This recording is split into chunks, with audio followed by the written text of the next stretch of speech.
Hello everyone, नमस्कार। आज इस वीडियो में हम फिजिक्स में स्पेशली +1 की फिजिक्स से मैकेनिक्स स्टार्ट करेंगे और क्या क्या पढ़ेंगे वो आप इस वीडियो में देख लो। ठीक है, चलिए भाई, तो स्टार्ट करते हैं आज हम मैकेनिक्स की। और भाई इसमें स्पेशली हम पहले 1 डायमेंशनल मोशन, फिर 2 dimensional motion and then 3 dimensional motion और स्पेशली भाई 1D की स्टडी करेंगे। ओके, तो चलिए स्टार्ट करते हैं हम मैकेनिक्स। इससे पहले आप 2 बातें बताओ। ये बताओ, रेस्ट क्या होता है और मोशन क्या होता है। What you understand by rest. जैसे फॉर एग्जांपल आपने बहुत सारी स्टडी कर ली है, सब पढ़ दिया, पूरी फिजिक्स पढ़ डाली, अब आप थोड़े थक जाते हैं और आप बोलते हैं कि मैं तो अब रेस्ट कर लूं थोड़ी देर। सर क्या मैं रेस्ट कर लूं अब? समझ रहे हो? तो ये रेस्ट क्या है, क्यों करना चाहते हो आप रेस्ट? चलो बाद की बात है, पहले समझ लेते हैं कि रेस्ट क्या होता है। और जब आप पढ़ रहे थे तो क्या आप मोशन में थे कि अब रेस्ट करना चाहते हो? लाइक ऐसे ही कुछ बातें हम इस वीडियो में काफी अच्छे से समझेंगे। तो चलिए पहले यही समझते हैं what you mean by rest. देखिए, रेस्ट का मतलब है जब आपकी पोजीशन या आप कह सकते हैं आपकी लोकेशन समय के हिसाब से, देखिए समय लगातार आगे बढ़ता जा रहा है, अब भी देख लो आप, ठीक है, समय लगातार चलता जा रहा है अपनी एक पार्टिकुलर रिदम के साथ। इस समय के बदलाव के साथ क्या आपकी पोजीशन, जहां आप, जो आपकी लोकेशन है वो बदल रही है कि नहीं, यही चीज डिसाइड करती है कि आप रेस्ट में हो या मोशन में। अब इसमें रेस्ट किसको बोलेंगे बच्चों? जब आपकी पोजीशन, स्थिति, लोकेशन समय के हिसाब से न बदले, आप जहां हो वहां स्थिर हो, तो उसे हम क्या कहते हैं? रेस्ट। और यही पोजीशन जब समय के हिसाब से बदल जाए तो हम उसे क्या कहते हैं भाई? मोशन। अब इसको थोड़ा देखो, समझो। देखो फॉर एग्जाम्पल यहां पे एक क्लॉक, घड़ी है, घड़ी है क्या, समझिए। यहां पे क्या भी एक CLOCK अल्फाबेट लिखा हुआ, अल्फाबेट से CLOCK, जिसका मतलब आप समझते हैं क्लॉक, जो घड़ी होता है। ठीक है, प्रैक्टिकली ये घड़ी नहीं है, थ्योरेटिकली ये घड़ी है। समझ में आ रहा है? अब बताओ, ये जो शब्द आपके सामने वर्ड लिखा गया है, क्या ये इस बोर्ड पे मूव कर रहा है समय के हिसाब से? नहीं कर रहा है। बता दो जी। तो ये किस में हुआ? रेस्ट में। तो ये क्लॉक शब्द किस में है? रेस्ट में। पर आप लोग इस बोर्ड को डायरेक्टली तो देख नहीं रहे, आप तो इस वीडियो में देख रहे हैं, फोन में देख रहे हैं। आप जरा फोन को मूव करवाओ और फिर देखो क्या क्लॉक मूव कर रहा है। तो इसके लिए तो आपका फोन भी किस में होना चाहिए? रेस्ट में, है कि नहीं? पर ये बातें समझेंगे कि अब इसको हम क्या बोले, रेस्ट बोले या मोशन। समझ पा रहे हो कुछ? थोड़ा और आजा, बस सुन, देख मेरे हिसाब से। देख, ये जो क्लॉक मुझे दिख रही है, अब मैं तो मूव नहीं कर रहा, मैं तो यहां देखो इस कमरे में हूं। ठीक है, ये वीडियो बनने के बाद आपको फोन्स में दिखेगी।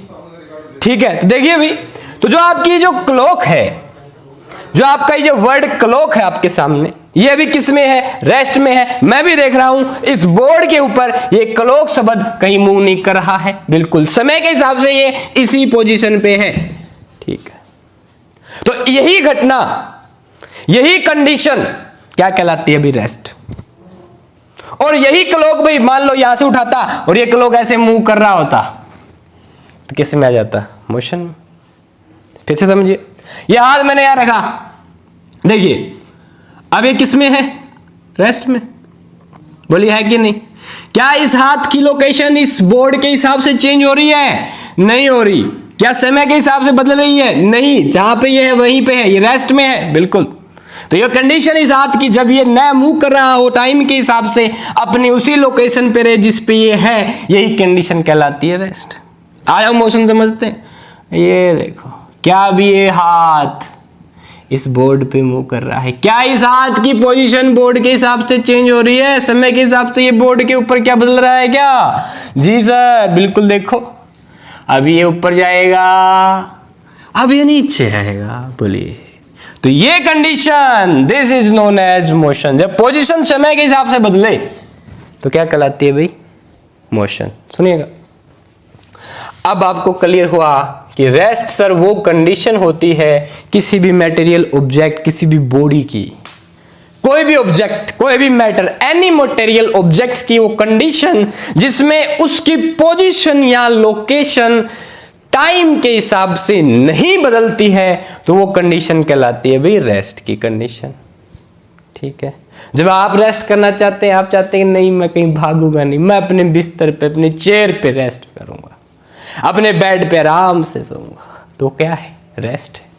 मोशन, जब आपकी स्थिति एक स्थान से दूसरे स्थान पे बदले, हॉस्टल पीजी के रूम में बैठे हैं, अचानक गोलगप्पे खाने का मन कर गया है और गोलगप्पे वाला 500 मीटर दूर किसी नुक्कड़, किसी चौराहे पे है। अब जब आप घर से, हॉस्टल से, रूम से जब बाहर निकलेंगे और जब मूव करेंगे कि आपकी पोजीशन आपके रूम से कहां पहुंच जाती है? उस नुक्कड़, उस चौराहे पे पहुंच जाती है जहां गोलगप्पे वाला गोलगप्पे खिला रहा है। समझ रहे हो? तो अब ये कंडीशन, जो पहले आप सो रहे थे, अचानक दोस्त आया, बोला चल गोलगप्पे खाने चलते हैं उसी नुक्कड़ वाले पे, क्या बात है भाई। तो ये पोजीशन जो पहले आप रेस्ट में थे, अब किस में आ गए? मोशन। ध्यान से समझिए, बिल्कुल बेसिक तरीके से। तो क्या कहलाएगी बच्चे? मोशन। ठीक है, ओके। अब सुनो, रेस्ट में कोई ऑब्जेक्ट है, मोशन में कोई ऑब्जेक्ट है और तू उसकी स्टडी करना चाहता है, तो ये कहानी किसके अंदर आएगी? पहले प्रकृति, प्राकृतिक घटना या कोई भी फिनोमेना घटित हो रहा है उसकी स्टडी करते हैं। किसमें? साइंस की एक ब्रांच जिसका नाम है फिजिक्स। ठीक है भाई। और फिजिक्स में फर्दर भी बहुत सारी ब्रांचेज है, जिनमें से एक ब्रांच है मैकेनिक्स, जो इन्हीं चीजों की स्टडी करती है, जिसे हम क्या कहते हैं भी? रेस्ट एंड मोशन की स्टडी क्या कहलाती है? मैकेनिक्स। तो व्हाट इज मैकेनिक्स? पूछ लेते हैं। द स्टडी, उससे पहले सुनिए, ऐसे बताएंगे किसकी ब्रांच है पहले? The branch of physics. Mechanics is a branch of physics which deals with the study of rest or motion of material objects। ठीक है, with respect to time और बोल दो, is known as what? mechanics। ठीक है भाई। आइए, अब ये जो मैकेनिक्स है, फर्दर इसकी 3 ब्रांचेज। पहले वाली ब्रांच का नाम जल्दी से बोलो क्या भाई? सबसे पहली ब्रांच, मतलब पहली टर्म कौन आई है? रेस्ट। तो रेस्ट में स्टडी करवाएंगे किसी भी मटेरियल ऑब्जेक्ट की, तो उसे कहते हैं, बताइए क्या भाई? Statics. What is statics? Statics mechanics की वो ब्रांच है जो मटेरियल ऑब्जेक्ट्स के रेस्ट की कंडीशन को स्टडी करती है। अब मान ले ये मास वर्ड इस बोर्ड पे रेस्ट में है, ठीक, या ये जो पूरा व्हाइट बोर्ड है ये रेस्ट पे है, मेरे इस बिल्कुल इसकी पोजीशन चेंज नहीं हो रही है। अब इससे रिलेटेड, इस बोर्ड से रिलेटेड हम किसी भी घटना की स्टडी करना चाहें, तो जो ब्रांच फिजिक्स में, मैकेनिक्स में स्टडी करेगी इस घटना की, इस रेस्ट की कंडीशन की, उसे कहेंगे स्टैटिक्स। समझ में आया? बिल्कुल। ठीक है भाई। यानी समय के हिसाब से जो ऑब्जेक्ट है वो अपनी पोजीशन नहीं बदलेगा। ठीक है भाई, ओके। अगली ब्रांच मैकेनिक्स की है भाई काइनेमेटिक्स। दूसरी ब्रांच का क्या नाम है मैकेनिक्स की? जल्दी से, काइनेमेटिक्स। काइनेमा, मूवमेंट। ठीक है, काइनेमेटिक्स का मतलब है मूवमेंट करना, यानी मोशन। अब मैकेनिक्स की एक ब्रांच आपकी काइनेमेटिक्स भी है, ठीक है, जो किसकी स्टडी करती है? मटेरियल ऑब्जेक्ट्स के मोशन, गति में जब वो मूव कर रहे हैं उस टाइम पे समय के हिसाब से जो इस मोशन की स्टडी करेगी, branch of mechanics, that is known as what? Kinematics. पर इसमें एक खास बात है, स्टैटिक्स में रेस्ट में रहेगा, इसमें किस में आ जाएगा? मोशन में। बिल्कुल, किसी मटेरियल ऑब्जेक्ट के मोशन की स्टडी करेगी। ओके, उससे पहले हम भाई तीसरी branch of physics, sorry mechanics, वही पता कर लेते हैं कौन है अभी। बताइए, जल्दी बताइए। मैकेनिक्स की एक और ब्रांच होती है जिसे क्या कहते हैं? डायनेमिक्स। तो ये भी किसकी ब्रांच है भाई? मैकेनिक्स की। और मैकेनिक्स किसकी ब्रांच है? बोलिए बच्चों, फिजिक्स की। क्या बात है, ये तो पता चल गया सर हमें। अब ये डायनेमिक्स क्या होती है बच्चे? डायनेमिक्स का ही मतलब होता है मोशन। यानी सर काइनेमेटिक्स का ही मतलब मोशन है और डायनेमिक्स का मतलब भी मोशन है, ठीक है। यानी कि ये दोनों ब्रांचेज मैकेनिक्स की मोशन के बारे में स्टडी करेगी। हाँ गाइज, हाँ बिल्कुल, किसकी स्टडी करेगी भाई? मोशन की। फिर क्या अंतर है सर, जल्दी से समझाइए मुझे, काइनेमेटिक्स में और डायनेमिक्स में क्या फर्क है सर? सुन तो, सुन ले, मान ले मैं ये मार्कर यहां रख दूं, दिया, देख नीचे जाएगा कि नहीं? ओ भाई यहां पे रेस्ट में है, ठीक है, मैंने छोड़ा यहां पहुंच गया, बस मैं बोला देखो मार्कर यहां है, सॉरी सॉरी सॉरी, चलिए वापस उठाते हैं, नीचे तक पहुंच गया भाई। सुनिए फिर से, ये वाला मार्कर सर, ये देखो ये रेस्ट में है, यहाँ पे पोजीशन चेंज नहीं हो रही इसकी, फ्लक्चुएट तो हो रही है सर, नहीं रेस्ट में मान लिया, ठीक है रेस्ट में है, ठीक, छोड़ दूं, मोशन में आ रहा है, नहीं सर दिखा नहीं, अच्छे से देख, अच्छे से देख, ठीक है। अब तू बोला सर ये आपने यहां पे पकड़ रखा था, ठीक है यहां पे आ गया, बस मोशन में आ गया सर, बिल्कुल। ऐसे जो स्टडी करी इस ब्रांच को, मोशन की ऐसे स्टडी करना कि बस यहां से यहां आ गया, चल गया क्या, इज नोन एज काइनेमेटिक्स। अच्छे समझाएंगे, सुनता जा। डायनेमिक्स क्या है सर? ये यहां था, यहां आया सर, आपने यहां से छोड़ा, अच्छा, और सर अर्थ अट्रैक्ट करती है सर अपनी तरफ, देखो जो भी आप ऊपर से गिराओ नीचे से सर पूरा न्यूटन नहीं बनाई है सर, इसी कारण बना दी, देखो सर क्यों आया सर नीचे। आपने पूछा सर ये मार्कर यहां पे रखा, आपने ऊपर क्यों नहीं गया? जब आप मोशन के पीछे का क्या पूछ ले, कारण, एक क्वेश्चन मार्क रख दे, व्हाई, समझ रहे हो? मान लीजिए मोशन क्या है, सुनिए एक बार, तो काइनेमेटिक्स क्या है? ब्रांच ऑफ मैकेनिक्स है which deal with the study of motion but without taking its cause, without cause, cause की स्टडी किए बिना, कारण का नहीं पता करेगी, पर मोशन हो रहा है, मोशन की स्टडी करेगी। पर तू ये नहीं पूछ, देख रट्टा मारेगा तू, समझ रहा है, रट के याद करेगा चीजों को, ठीक है, तो वो है काइनेमेटिक्स। रट ली तूने, पर साथ में ये भी देखा, समझा, समझ के रट्टा मारा, प्रिंसिपल ऑफ ब्रेन, समझ के रट्टा मारिए बार बार। रट्टा का मतलब होता है बार बार किसी चीज को पढ़ना, और जब तू समझ के रट्टा मारेगा, दैट इज यानी रीजन है पीछे, क्या, काज का स्टडी। ये पूछे कि मोशन का कारण कौन है। फॉर एग्जाम्पल ये मैंने यहां पे रखा मार्कर, ठीक, रेस्ट में था, स्टार्टिंग में स्टैटिक्स ने कर ली स्टैटिक, मोशन में आया काइनेमेटिक्स, यहां से आप पूछा किसके कारण पूछा, ये नहीं पता किया, मोशन की स्टडी काइनेमेटिक्स। मैंने बोला ग्रेविटेशनल फोर्स, अर्थ ने अपनी तरफ खींचा, नीचे तरफ खींचती अर्थ, ग्रेविटेशनल फोर्स इज ऑब्जेक्ट इस मासिव मार्कर के ऊपर लगा, नीचे आ गया, और नीचे इसलिए आया कि अर्थ नीचे है, ऊपर होती तो ऊपर भी चला जाता भाई, या मान लो ऊपर भी कोई चीजें हैं, नीचे जा रहा है, बिल्कुल अर्थ का फोर्स ज्यादा है, कोई ना लॉजिक तो है पीछे। तो वो ब्रांच मैकेनिक्स की जो मोशन की स्टडी करे कारण को समझते हुए, तो बेटा आप लोग भी किसी भी क्वेश्चन को समझें या रटें तो उसका कारण समझ लेना, और आगे से काइनेमेटिक्स वाले काम मत करियो, डायनेमिक्स वाले काम करियो। और किसी और को ये भी मत करना, ओ रट्टा मारा है, रट्टा मारा है वो, तो समझ रहे हो, ऐसा कोई मतलब नहीं है। Just a principle of brain is that if you memorize things या यू लर्न थिंग्स बार बार, many times, multiple times, that will make synapse in your brain, ठीक है, जो आपको याद हो जाएगी। लॉजिक रखोगे तो अच्छा रहेगा, आपको ज्यादा समय तक याद रहेगी, लॉजिक नहीं रखोगे कम समय तक याद रह पाएगी। इसलिए पढ़ने का भी एक प्रॉपर तरीका रखेंगे, समझ रहे हो? सर क्या डायनेमिक्स से आपका, नहीं बेटा यही तो है स्टडी। अब तुझे याद क्यों, जो तू क्वेश्चन पढ़ रहा है, आंसर दे रहा है, उसका तुझे लॉजिक पता है तो समझ ले डायनेमिक्स है, काज पता कर लिया। और मोशन का कारण कौन होता है भाई? एक बहुत ही इंपॉर्टेंट फिजिकल क्वांटिटी, जिसे क्या कहते हैं, फोर्स, जिसके कारण आपके न्यूटन जी महान बन गए, ठीक है, उन्होंने अपने सारी चीजें बता दी, न्यूटन्स लॉ ऑफ मोशन सब दे दिया, ग्रेविटेशन लाइक दैट। पढ़ेंगे आगे धीमे धीमे। तो बताइए क्या आपको मैकेनिक्स क्लियर हुई? सर क्लियर हो गई, पर थोड़ा मजा नहीं आया सर, बस वो लेके आइए, थोड़ा लेके आते हैं। देख मान ले, देख कुछ करके दिखाते हैं आपको। देखो ये हाथ है, देखो अगर ये रेस्ट में है, स्टैटिक्स मैकेनिक्स के अंदर ही आएगा, ठीक। अब ये मूव कर रहा है, ठीक। इसकी स्टडी करें तो क्या, काइनेमेटिक्स। कौन हिला रहा है इसको, पीछे जा रहा हूं सर, आप हिला रहे हैं इसको ऐसे ऐसे करके, कारण है सर, आप फोर्स लगा रहे हो सर अपनी मसल्स के द्वारा, बिल्कुल। देखो सर, देखो सर, देखो सर, देखो सर, देखो सर, देखो देखो। अब इसका रीजन पता कर लें कि क्यों सर आप हिला रहे हो, अपने ब्रेन का इस्तेमाल करके अपने फोर्स लगा रहे हो, सिंपल सी कहानी। ठीक है भाई, देखो देखो सर, डांस भी आ रहा है सर, बिल्कुल।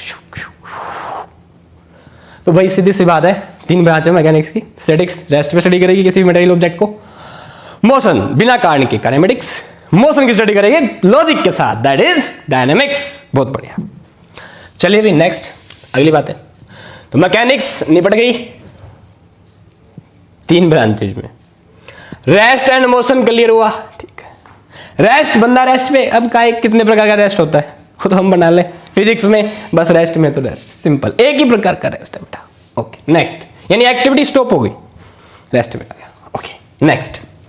अच्छा ये मोशन किस किस में होता है सर, बताओ तो जरा हमें। सबसे पहले आप मूव करते हैं, आगे आंखें मूव करती हैं, आपकी आईब्रो मूव करती हैं, आपका हार्ट कोई ना कोई वर्क कर रहा है, पंप कर रहा है ब्लड, पानी मूव करता है, हवा मूव कर रही है, साइकिल मूव करती है, साइकिल चलाते तो मूव करती है, बाइक चलाते हो आप, ये सब गाड़ियों का मोशन। किस किस में मोशन होता है, अर्थ खुद घूम रही है भाई, सन खुद घूमता है, सन भी घूमता है ना, अपनी अक्ष से घूमता भी, ऐसा बताया गया है हमें, तो देख के तो मैं भी नहीं आया वहाँ। चारों तरफ इसके प्लेनेट घूमते हैं, बिल्कुल ठीक है। देख लो बाइक घूमता है, देखो पानी पसीना घूमता है, पसीना मूव कर रहा है, मतलब मूवमेंट हो रही है, आप घूम रहे हो सर, लहरा रहे हो, क्या बात है, समझ में आ रहा है, बिल्कुल। तो मोशन सिंपल अब पढ़ेंगे भाई, तो ये क्या है, मोशन है। अब मोशन कितने प्रकार का होता है ये देखते हैं, चलिए धीमे धीमे धीमे धीमे धीमे धीमे धीमे धीमे, ये बात। आइए भाई, मोशन अभी 3 प्रकार का, और ये जो टर्म्स मैं आपको बताऊंगा मोशन की, बहुत कंफ्यूज करती है, तेरा डाउट यहीं पे क्लियर समाप्त। 1D 2D काफी अच्छे से हो जाएंगे भाई। आया देख, तो फिर टाइप्स ऑफ मोशन में पहला मोशन पढ़ने जा रहे हैं, that is what, rectilinear motion. पहला मोशन है बच्चे क्या, रेक्टिलिनियर मोशन, ठीक है। या सुन, इसी के इक्विवेलेंट एक और है मोशन, जिसे कहते हैं क्या, ट्रांसलेटरी मोशन। आज के बाद कभी भी इन मोशन को डिफाइन करने में तुझे डाउट नहीं आएगा। अब ट्रांसलेटरी मोशन क्या होता है, रेक्टिलिनियर मोशन क्या होता है, तू पहले तू बता। उससे पहले मैं तीनों टाइप्स के जो नाम लिख देता हूं। सर्कुलर मोशन, नाम तो सुना होगा आपने, यस। या रोटेशनल मोशन, सर बिल्कुल सुना है, रोटेशनल मोशन। अच्छे से करता जा बच्चे, आज के बाद लाइफ में दिक्कत ही नहीं होगी, इन मोशन में कंफ्यूजन क्या है, ठीक है। अगला एक होता है आपका भाई ऑसिलेटरी मोशन, और कह सकते आप इसको, और क्या कह सकते हैं इसी के इक्विवेलेंट एक और बार, वाइब्रेटरी, VIBRA, लो अच्छे से लो भाई, वाइब्रेटरी मोशन। तो 3 प्रकार के मोशन है आपके, rectilinear motion, circular motion, oscillatory motion. तीनों पढ़ने में आपको इंडिविजुअली 1 by 1। आप समझ सकते हैं ट्रांसलेटरी मोशन, रोटेशनल मोशन और वाइब्रेटरी मोशन। इनको समझने से पहले एक टर्म समझ लीजिए। अच्छा, इसको समझने से पहले भी एक टर्म समझ लो, क्या, ये क्या है, पॉइंट, ये क्या है, लाइन, और ये क्या है, पॉइंट। समझ रहा है, बिल्कुल। तो यहां पे क्या लिख रखा है, पॉइंट मास। ये समझ में आता है, छोटा सा है, ये लाइन बहुत बड़ी है। तो एक होता है पॉइंट मास। क्या होता है पॉइंट मास, ये समझिए, what you meaning by point mass, ठीक है। और एक होता है भाई एक्सटेंडेड मास, एक्सटेंडेड मास। ध्यान से सुन ले, पॉइंट मास क्या होता है, छोटा सा बिंदु जैसा जितना मास, और एक्सटेंडेड मास या एक्सटेंडेड बॉडी, पॉइंट मास या पॉइंट बॉडी बोलते हैं, एक ही बात है। इनमें अंतर सुन ले, लाइफ में दोबारा परेशानी नहीं। क्या होता है सुन देख, पॉइंट मास को पहले हमने देखो, छोटी सी जगह पे मास ऐसे समझ लो, दैट इज पॉइंट मास। बड़ी सी जगह पे मास हो, दैट इज एक्सटेंडेड मास या एक्सटेंडेड बॉडी। एक पॉइंट पे मास, छोटा सा भारी छोटा सा ऑब्जेक्ट, क्या कहलाएगा, पॉइंट मास। बड़ा सारा ऑब्जेक्ट, एक्सटेंडेड मास, ठीक है। अब समझ पॉइंट मास क्या है, इसको फिजिक्स के हिसाब से समझ। देख, मान लो इंडिया में ये है कश्मीर, क्या बात है, ये लोकेशन कश्मीर की, यहां नीचे है क्या, कन्याकुमारी, समझ रहे हो, कन्याकुमारी। ओके, आप हो यहां पे, ठीक है, अपनी ओडी लिए भाई, BMW किसी के पास, ठीक, हम तो डायरेक्ट साइकिल वाले बंदे, अपनी साइकिल पे ये, तो क्या हुआ, आप यहां अपनी ओडी को लेके या अपनी गाड़ी को लेके यहां से चले और आपने एक दूरी तय की, डिस्टेंस, एक रास्ता तय किया, आप कश्मीर से कहां पहुंच गए, कन्याकुमारी। अब आप जब साइज में हमने आपको देखा तो आप इतने से छोटे से, समझ रहे, इतने से, तो आप ठीक, साइज आपका छोटा सा, और आपने जो डिस्टेंस, जो रास्ता तय किया, ये बहुत बड़ा है, तब हम उस ऑब्जेक्ट या उस बॉडी को कहते हैं पॉइंट मास। यानी कि फिजिक्स में अगर कोई ऑब्जेक्ट ज्यादा दूरी तय कर दे और साइज में छोटा सा उस दूरी की बजाय, और कश्मीर से कन्याकुमारी मान लो 3000+ किलोमीटर है, ठीक है, तो क्या 3300 किलोमीटर के आसपास है करीब, इतनी दूरी देख लेना, इतनी सारी दूरी, इतने किलोमीटर आप एक छोटे से आपकी गाड़ी ने तय की। हम मेरी साइकिल पे था, मैं तो कश्मीर से कन्याकुमारी, देख लो साइकिल ने तय की, तो साइकिल क्या कहलाएगी, पॉइंट मास। ठीक है, ये है फिजिक्स में पॉइंट मास को एक्सप्लेन कैसे करते हैं। ओके, अब समझिए थोड़ा सा, मैंने बोला मेरी उंगली छोटी सी, आप इसको पॉइंट मास समझ सकते हैं, पर जब मेरी पूरी बॉडी, अगर पूरे शरीर की मैं स्टडी देखूं तो ये क्या बन जाएगा, एक्सटेंडेड मास। समझ आ रहा है? फिजिक्स में पॉइंट मास किसको समझेंगे कि कोई ऑब्जेक्ट, कोई व्हीकल, कोई मैटर डिस्टेंस ज्यादा कवर कर जाता है, साइज उसका छोटा होता है, तो हमारी गाड़ी भी एक प्रकार से पॉइंट मास का काम करेगी। ठीक है, समझे? तो पॉइंट मास कितना सा होता है, जहां छोटा सा मास, ठीक है, छोटी सी भारी बॉडी, एक कंचा बॉडी होगी जैसे, समझ रहे हो? बिल्कुल। तो क्या कहलाएगी आपका भाई, ये मान लो ये आपका पॉइंट मास है। पर पॉइंट मास को आप कैसे समझेंगे फिजिक्स में? देखो हम प्रैक्टिकल चीजें में लेके आए, तो साइकिल पे सवार होकर आप जा रहे हो, दूर लंबी दूरी तय कर रहे हो, पॉइंट मास है। बाइक लेके जा रहे हो तो मास आपका बाइक प्लस आप पॉइंट मास में आ जाएंगे। बस में जा रहे हो, पॉइंट मास में आ जाएंगे। हाँ, मैं इतनी बड़ी बस बना दूं कि मान लो जो करीब करीब 1600 किलोमीटर की हो, समझ रहे हो? कितने किलोमीटर की हो? 1600 किलोमीटर लंबी हो भाई साहब, तब आपकी दूरी 3200 कोई ज्यादा नहीं है, तब आप उसको पॉइंट मास नहीं बोल पाएंगे। समझ रहे हो? Are you getting my point? Okay, और समझिए, सन बहुत बड़ा है, पृथ्वी उसके चारों तरफ चक्कर काट रही है, तो आप पृथ्वी को सन के रिस्पेक्ट में पॉइंट मास मान सकते हो। क्यों? पृथ्वी सूर्य के चारों तरफ बहुत ज्यादा दूरी तय करती है, ठीक है, अर्थ बहुत बड़ी है, फिर भी आप इसको पॉइंट मास समझ सकते हो। तो पॉइंट मास का मतलब समझ में आ रहा है फिजिक्स में? बिल्कुल, कि तू बहुत ज्यादा डिस्टेंस तय कर रहा है, पर क्या क्या क्या तेरा साइज बहुत छोटा है, तो उसे हम क्या कहते हैं बच्चे? Point mass. क्या कहते हैं भाई? Point mass. क्या कहेंगे उसको? पॉइंट मास कहेंगे। ठीक है, बहुत अच्छे। एक्सटेंडेड मास समझे तो भाई ऐसे दिखा दूं मैं, अर्थ, अर्थ को भी समझे बहुत बड़ा, अरे मैं मेरे से लगा लो, इतना मार्कर लगा लो, है तो ये एक्सटेंडेड मास। पर पॉइंट मास कब समझोगे आप इसको? जब ये बहुत ज्यादा दूरी तय कर दे, उस दूरी के रिस्पेक्ट में, किसी न किसी के रिस्पेक्ट में समझते हैं हम चीजों को। समझ रहे हो? बिल्कुल। तो भाई आपका पॉइंट मास क्या होता है? वो छोटा सा ऑब्जेक्ट या वो ऑब्जेक्ट जो अपने साइज के रिस्पेक्ट में बहुत ज्यादा दूरी या बहुत ज्यादा बड़ा काम कर दे, ठीक है, तो उसे क्या कहेंगे? Point mass. ठीक है, अगर मैं देखूं तो आपके रिस्पेक्ट में मान लो कीड़ी एक पॉइंट मास है, ठीक है, आपको देखें तो, अब आपको देखें अर्थ के रिस्पेक्ट में, तो अर्थ पे आप इतू से दिखते हो, कोई बाहर से देखे तो पॉइंट मास हो। मैं अर्थ को देखूं तो सूर्य के रिस्पेक्ट में अर्थ इतू सा है, अब मैं सूर्य को देखूं तो पूरे यूनिवर्स के रिस्पेक्ट में इतू सा, पॉइंट मास है। Are you getting my point? तो according to condition and situation point mass can be what जो आप चाहते हो वही पॉइंट मास बन सकता है। ठीक है, हाँ, चलिए भाई अब सुनो। ओके, पॉइंट मास हो गया क्लियर, ये छोटा पॉइंट मास। अब जब हम मान लो यहाँ पे स्टडी कर रहे हैं, मान लीजिए मेरे पास ये बोर्ड है, तो ये पूरा बोर्ड है, क्या बन जाएगा? रिजिड मास, आपकी एक्सटेंडेड बॉडी, एक्सटेंडेड मास। अगर मैं इस कैप की बात करूँ तो कैप क्या हो जाएगी? Point mass. बस आपके समझने का तरीका है, छोटी सी वस्तु जो अपने से ज्यादा बड़ा काम कर रही है, पॉइंट मास। बड़ी सी वस्तु भी अपने से ज्यादा बड़ा काम कर रही है, पॉइंट मास। जब उस बड़ी वस्तु को किसी छोटे रिस्पेक्ट में, मान लो स्टार को मैं इस पॉइंट के रिस्पेक्ट में देखूं तो ये क्या हो जाएगी, एक्सटेंडेड मास, और ये क्या हो जाएगी, पॉइंट मास। आई थिंक अब आप लोगों को एक्सटेंडेड मास में और पॉइंट मास में कोई दिक्कत नहीं है, ठीक है। इसलिए तो इनके और लगा के बोल दिया। अगर पॉइंट मास का हो रहा है तो रेक्टिलिनियर मोशन, एक्सटेंडेड का हो रहा है ट्रांसलेटरी मोशन, ठीक है। सर्कुलेटरी मोशन पॉइंट मास जा रहा है, एक पार्टिकल जा रहा है, ठीक है। रिजिड बॉडी एक्सटेंडेड बॉडी जा रही है, वही काम रोटेशनल मोशन। ऑसिलेटरी मोशन थोड़ा सा अलग से बताते हैं। ये दो मोशन तो बस पॉइंट मास और एक्सटेंडेड मास के हिसाब से एक ही कहानी। सुनो क्या है रेक्टिलिनियर मोशन, जब एक कोई भी पॉइंट मास, ये मान लो पूरी लेंथ है, ये पाथ रास्ता, एक सड़क है, एक कोई हाईवे, ठीक है। यहां पे एक ऑब्जेक्ट आपकी कार, बिल्कुल एक पॉइंट मास, छोटा सा पार्टिकल यहां से मूव कर रहा है, इस रास्ते पे मूव कर रहा है।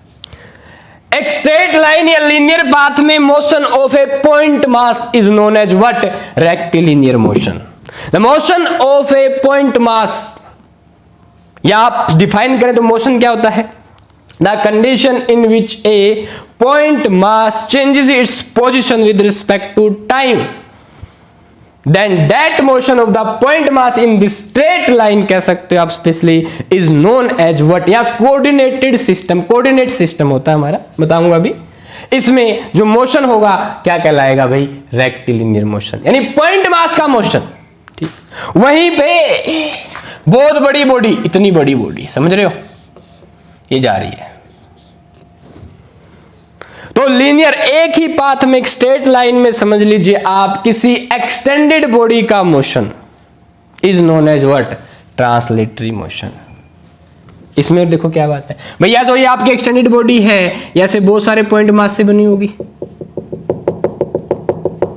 अब इसमें क्या डीप वाली बात है कि ये वाला पॉइंट जा रहा है, अब मैं समझू, देखो पूरी बॉडी जा रही है, यहां से मूव कर रही है, ठीक है, सेंटर ऑफ मास मान लेते हो, बाद की बात देखेंगे। तो ये जो पूरी बॉडी है छुटकी सी, ये जो पूरी बॉडी एक्सटेंडेड बॉडी, ये अगर इस रास्ते में मूव करिए, आप इस पूरी बड़ी बॉडी की स्टडी कर रहे हो, डिस्टेंस इसने मान लो थोड़ी सी कवर की है, बस यहां से यहां तक, ठीक है। तो क्या कहला जाएगी भाई, क्या कहलाएगा, translatory motion. Motion in a straight path, पर किसका, एक्सटेंडेड बॉडी का, is known as what, translatory motion. छुटके सा जाएगा रेक्टिलिनियर, बड़ा सारा जाएगा ट्रांसलेटरी। स्ट्रेट पाथ में, लीनियर पाथ में is known as what, rectilinear motion and translatory motion respectively with respect to point mass में रेक्टिलिनियर, एक्सटेंडेड मास, और सुन ली एक्सटेंडेड मास को हम रिजिड बॉडी भी बोल देते हैं, एक ही बात है, ठीक है बच्चे, ओके चलिए भाई समाप्त। यानी कि केड़ी चल रही है सीधी लाइन में, टिंग टिंग टिंग टिंग, दैट इज रेक्टिलिनियर मोशन, हाथी जा रहा है, ट्रांसलेटरी मोशन। नेक्स्ट कीड़ी और हाथी से पढ़ते हैं, किससे पढ़ेंगे भाई, कीड़ी और हाथी से। चलिए नाउ सर्कुलर मोशन क्या होता है, देखिए किसी पाथ में सर्कुलर डायरेक्शन, ऐसे गोल गोल घूमना, गोल किसी भी गोल रास्ते में घूमना, सीधे पाथ में रेक्टिलिनियर, ट्रांसलेटरी, गोल में घूमो, घुमाव में घूमो, ऐसे क्या कहलाएगा, सर्कुलेटरी मोशन। सुनिए अब कोई भी ऑब्जेक्ट, मान लो ये ऑब्जेक्ट है, ये ऐसे घूम रहा है, एक छोटा, ये मान लो एक मैंने एक सर्कुलर पाथ खींच दिया, एक सर्कल खींच दिया, यहां पे मान लीजिए आप यहां से चले, ये आपके पार्क का एक मान लो पेरीमीटर है भाई, पाथ है, circular path in the park, और आप पार्क में एंजॉय कर रहे हो, टिंग टिंग टिंग टिंग ऐसे से घूम रहे हो, रेसिंग कर रहे हो, डुंग डुंग डुंग, समझ रहे हो। तो भाई यहां से आपने मूव किया, चलना, और आप पॉइंट मास हो छोटे से, अब पॉइंट मास नहीं, कीड़ी मान लो, कीड़ी, अब कीड़ी इस पाथ में मूव कर रही है, कीड़ी, समझ रहे हो, कीड़ी कीड़ी बिल्कुल, आंट, चिट्टे आंट, ठीक है। अब ये मूव करिए, तो इसका मोशन क्या कहलाएगा, सर्कुलर मोशन। इसी बात में हाथी घूम रहा है, ओ भाई साहब ये हाथी हो गया, ऐसे घूम रहा है, क्या कहलाएगा, ये हाथी चल रहा है तो धूम धूम धूम धूम, क्या कहलाएगा भाई, रोटेशनल मोशन, ठीक है। मान लो कीड़ी अपनी जगह घूम रही है, मान लो ऐसे सर्कुलर बात है, अपनी जगह ऐसे घूम जाए कीड़ी, सर्कुलर मोशन। वहीं पे आपका यही हाथी घूम रहा है, ऐसे रोटेशनल मोशन, जैसे मन करे हाथी घूमने का, समझ रहे हो, बस पॉइंट। अब देखिए इसमें क्या चक्कर पड़ता है कि जब आप एक एक्सटेंडेड बॉडी चला रहे हो तो इसमें बहुत सारे पार्टिकल्स रहते हैं, बहुत सारे पॉइंट मास बन जाते हैं, ठीक है। तो हम ये समझ सकते हैं इंडिविजुअल पॉइंट मास डायरेक्शन में जा रहा है, तो इन सबको एक साथ मिला दोगे तो क्या बन जाएगा, रेक्टिलिनियर नहीं ट्रांसलेटरी मोशन। सर्कल में घूम रहा है, अब ऑब्जेक्ट मान लो मैं ही घूम रहा हूं तो क्या होगा बताओ, मेरा मोशन क्या कहलाएगा, बोलो ऐसे घूम रहा हूं क्या कहलाएगा, रोटेशनल मोशन। ठीक है, अपनी एक्सिस पे घूम रहा हूं तो भी। अब मैं पॉइंट मास बन गया, सर्कुलर पाथ बहुत बड़ा हो जाएगा। मतलब अर्थ सूर्य के चारों तरफ घूम रही है तो कैसा मोशन है भाई, सर्कुलर मोशन बोलते हैं हम इसको, क्योंकि अर्थ को हम पॉइंट मास मान लेते हैं। हालांकि अर्थ बहुत बड़ी है, पर यही अर्थ जब अपने यहां घूम रही है तो अपने रिस्पेक्ट में लेके चले भाई, तो क्या एक बड़ी ऑब्जेक्ट आ जाती है, तो इसे क्या कहते हैं, रोटेशनल मोशन।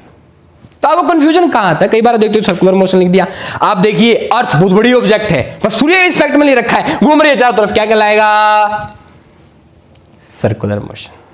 अर्थ अपनी एक्सिस पे घूम रही है बोल लेंगे रोटेशनल मोशन हो रहा है, समझ रहे हो।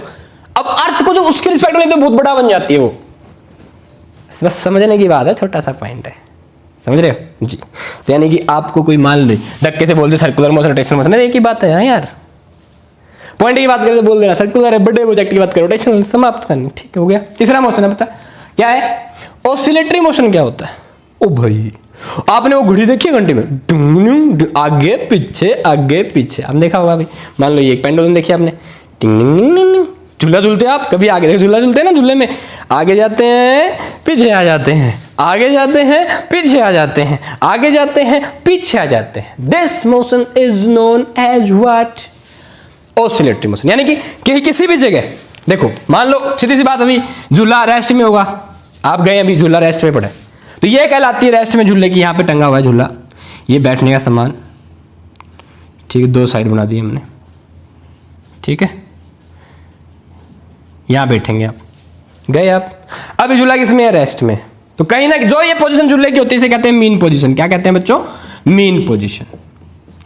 और आप आए, आपने लगाया जोर और आप झूले पे झूले कभी पीछे मारा, फिर आप आगे गए, आगे पीछे आगे पीछे, यानी कि व्हाट, किसी भी ऑब्जेक्ट का मीन पोजीशन के रिस्पेक्ट में आगे पीछे motion, to and fro motion, back and forth motion, back आगे पीछे, फोर्थ आगे, यानी भाई बैक एंड फोर्थ मोशन। टू होता है आगे, फ्रो होता है, टू एंड फ्रो मोशन, आगे पीछे, टू एंड फ्रो आगे पीछे वो कहते हैं हिंदी में, टू एंड फ्रो मतलब आगे पीछे, बैक एंड फोर्थ आगे पीछे, क्या कहलाता है मोशन, किसी भी ऑब्जेक्ट का ऐसा मोशन कहलाता है ऑसिलेटरी मोशन।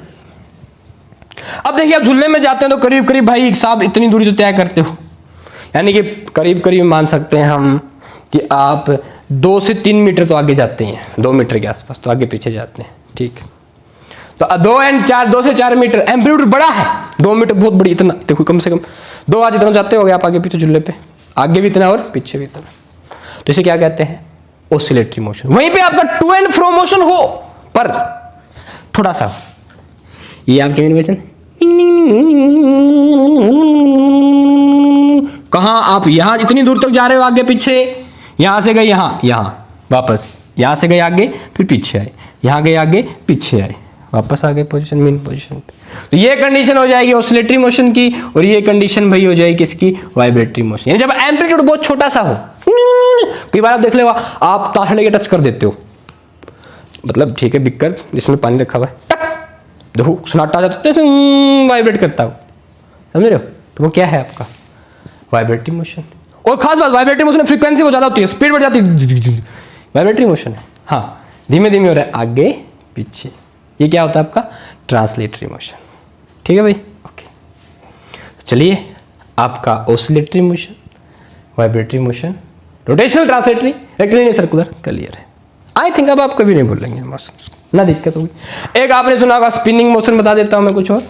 स्पिनिंग मोशन, एक लट्टू आप देखते हैं अपनी पोजीशन में घूम रहा लगातार, अपनी जगह घूम रहा, लट्टू होता है ऐसे, फिरकी लगाते थे हम, वो फिरकी घुमा देते हैं ऐसे घूमते, इसे कहते हैं अपनी पोजीशन पे डांस करना, बिल्कुल अच्छा घूम घूम के डांस करना, घूमर घूमर डांस करना, क्या कहलाएगा, स्पिनिंग मोशन बोल देते हैं। एक सुना हुआ आपने पीरियोडिक मोशन।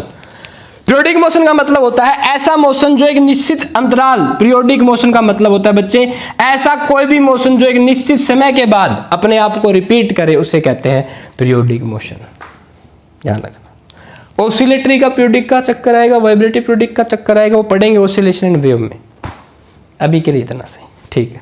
तो पीरियोडिक मोशन वो मोशन है जो निश्चित समय के बाद अपने आप को रिपीट करे, जैसे अर्थ सूर्य के चारों तरफ घूम रही है, that is what periodic motion. Oscillatory motion भी एक प्रकार का पीरियोडिक मोशन होता है, ठीक है, वही लपेटेंगे इसको। ओके, अगला मोशन अभी ऑसिलेटरी, पीरियोडिक, स्पिनिंग हो गया, और कौन सा मोशन बच गया?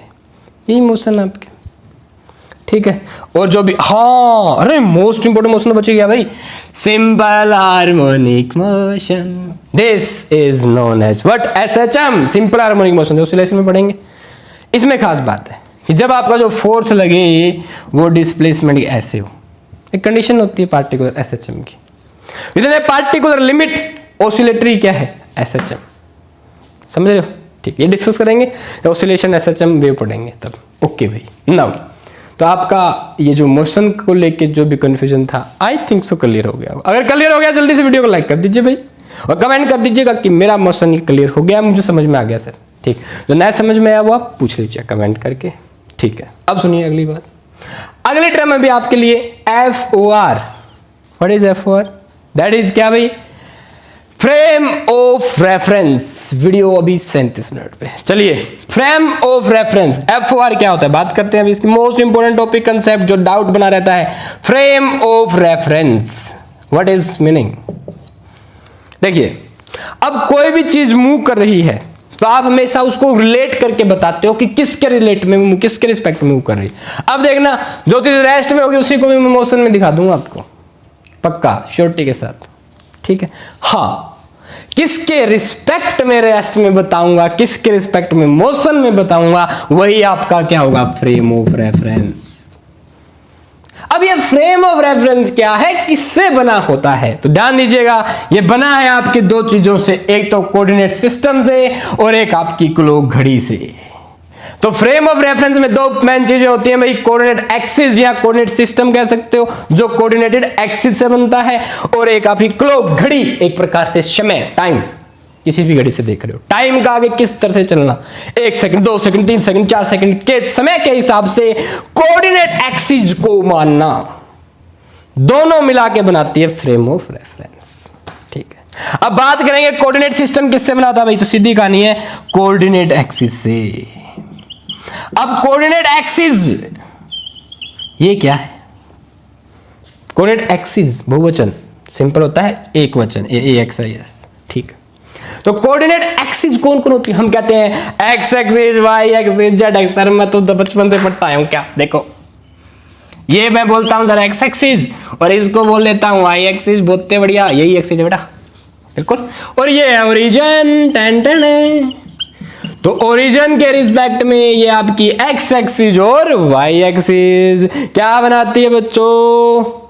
Coordinate axis. एक और लेते हैं भी, जेड एक्सिस, इनके परपेंडिकुलर, ये आपकी एक्स एक्सिस 90 डिग्री के साथ होती है, वाई के साथ ऐसे ही, जेड एक्सिस भी पीछे टक टक टक टक टक टक टक टक टक, ये आपकी क्या? जेड एक्सिस 90 डिग्री के साथ ऐसे होगी, बाहर की तरफ ऐसे ऐसे, समझ रहे हो? हाँ, तो ये क्या होगी आपकी? Z axis. तो ये तीनों एक्सिस मिलकर बनाती है बच्चों कोऑर्डिनेट सिस्टम, ठीक है। मतलब इन तीनों एक्सिस की सहायता से आप किसी भी ऑब्जेक्ट को कहीं पे भी लोकेशन प्रोवाइड कर सकते हो, और समय के हिसाब से वो लोकेशन बदलेगी तो मोशन, और रेस्ट में रहेगी तो नहीं बदलेगी तो रेस्ट, सिंपल सी बात। तो ये तीन एक्सिस और समय आपको, तो ये आपकी तीन एक्सिस एक्स, वाई और जेड एंड टाइम, समय, बनाएगा क्या भाई? Frame of reference. और इन्हीं एक्सिस में आप लोगों की जब पोजीशन चेंज होगी, इन्हीं एक्सिस में जब किसी भी ऑब्जेक्ट की पोजीशन चेंज होगी अकॉर्डिंग टू समय, समय को ध्यान में रखते हुए। अब समय होगा, समय को रेफरेंस लेंगे तो अब क्या होगा? पोजीशन किसी की टाइम के हिसाब से नोट कर सकते हो आप अच्छे तरीके से कि चेंज हो रहा है, ठीक है। तो यही क्या कहलाएगा आपका? मोशन। चेंज नहीं हो रही है तो क्या कहलाएगा? रेस्ट। और कोई भी ऑब्जेक्ट को आप मोशन, समय के हिसाब से स्टडी कर रहे हैं कि वो रेस्ट में है या मोशन में है, दैट इज व्हाट मैकेनिक्स। अब सुनिए भाई, मैकेनिक्स में हम जनरली पढ़ते हैं कि 1D मोशन, 2D मोशन हो रहा है किसी ऑब्जेक्ट, कोई 3D मोशन में, तो ये क्या है? What is one dimensional motion? इसको बोलते हैं 1D motion. What is 2D motion? 2 dimensional motion.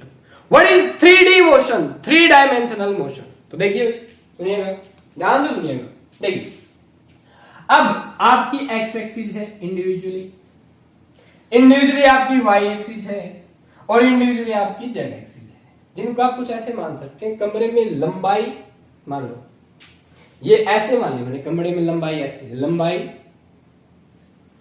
चौड़ाई और ऊंचाई, 3 ही चीजें दिखेगी। 3 एक्सिस बन सकती है ताकि आप पोजीशन का पता कर सकें। देखिए, जैसे आप यहां ओरिजिन से एक्स एक्सिस की तरफ मूव करना शुरू करते हैं, ऐसे इस एक्सिस में जा रहे हैं, क्या होगा? आप देखेंगे कि समय के हिसाब से आपकी पोजीशन यहां से एक्स एक्सिस की तरफ चेंज हो रही है। यहां पोजीशन से इस तरफ भी जा सकते हैं। तो क्या आपकी पोजीशन एक्स एक्सिस में ही चेंज हो रही है टाइम के अकॉर्डिंग? तब आपका मोशन कहलाता है 1D मोशन।